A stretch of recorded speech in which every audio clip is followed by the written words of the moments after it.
Hey guys! At welcome back sa ating mini vlog. For today's video, ayan, maaga kami nakaligo ng aking asawa dahil nga pupunta kami ng Gapan. Ayan. Pupunta kasi ako ng Watsons. Kailangan na namin kasi ng facial wash and lotion. Wala na rin kaming lotion. Titingnan ko din kung ano pa yung mabibili ko doon dahil wala na din akong pangkilay. Baka bumili na din ako. So ayan, padami na ng padami na iisip ko. Nasa daan pa lang kami. And may nakita pala ako kaninang melon na nagtitinda. Parang gusto ko ng melon. Gagawa kami mamaya ng juice na melon. So, ayun, bibili kami. Kung meron pa, pagbalik namin. And, ayan, sama namin kayo. At nakarating na nga kami guys ng Walter Mart Gapan. Dito nga pala may pinakamalapit na Watsons sa amin. Kaya dito na lang kami pumupunta. Hindi nga pala pwedeng mag-video sa loob daw ng Watsons. Kaya ito yung sa labas lang na videohan namin. After naman namin mag-Watsons, sabi nung asawa ko, mas magtitingin lang siya ng tsinelas. Pero ayan, mapapabili na din yan dahil nga ang pangit na nga din daw ng tsinelas niya. Kaya hinayaan ko na nga lang din na bumili nga siya ng tsinelas. After naman niyang bumili ng tsinelas, sinuot na nga, excited ang person. After nun, nagpunta na nga kami ng grocery para bumili ng mga pang-almusal namin dahil ayoko nga nang bili sa labas. Ito na guys, yung iba namin napamili. Yung iba na sa labas pa. Ayan, yung iba ito na.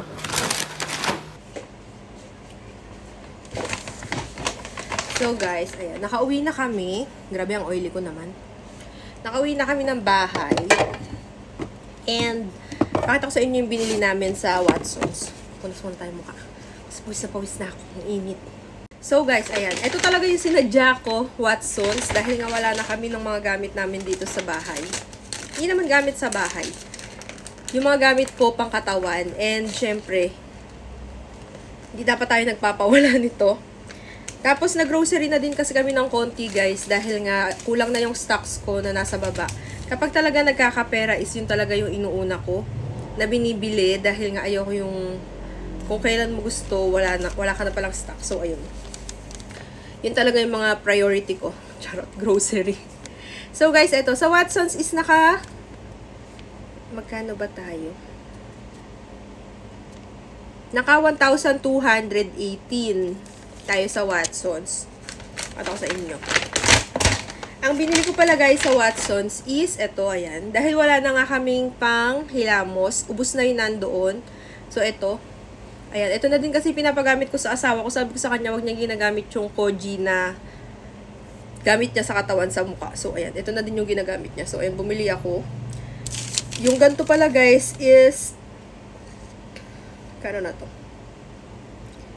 209. Nagmahal na pala siya. Dati alam ko parang nasa 100 something lang. Tapos, paubos na yung lotion. Wala akong makita ng malaking Vaseline. Kaya ito na lang muna yung binili ko ulit. Ayan, sobrang ganda nung dalawa na to guys. Ako na nagsasabi sa inyo, ang ganda nito. Isang pang morning at isang pang night. Ito naman guys is buy one take one for 400 pesos. Sobrang ganda nito. Ito yung gamit ko sa night at ito naman pag morning. Ganda nito. So, sobrang bango pa. Tapos wala na akong pang kilay. Kaya bumili tayo nitong Careline. Yung Careline naman guys is 195 pesos. Ito siya guys. Ito na yung darkest shade. Cocoa. Ito yung ginagamit ko dati. Tapos mali sa akin ang bigay nung nakaraan. Caramel yung nabigay. Pero ngayon, ayan, tama na siya ulit. Paubos na kasi yung aking pangkilay. Last na binili namin guys is yung aking ginagamit sa hair. Ayan, cream silk. Ganito na yung binibili namin guys para mas tipid. Ayan, buy one take one na din siya and 50% off yung isa kapag bumili ka. So, ayun. Ito naman ay nabili ko for tama tong cream silk. 415 pesos. So, ayun. Tipid. Kaya ito na yung binibili ko. Mamaya naman guys, is pupunta kami doon sa pinapagawang bahay para ma-update ko din kayo. Ito na nga yung update sa pinapagawangang bahay. Maglalagay na nga sila ng biga dyan at inaayos na nga ni Kuya Amang. Sa may bandang likod naman guys, inaayos na nga nila yung septic tank para dun sa gagawing CR sa aming kwarto. Ipapakita nga rin namin yan sa inyo. Pagpasensyahan nyo na nga at malabo yung video dahil cellphone nga nung asawa ko yung gamit at Android nga ayaw palitan.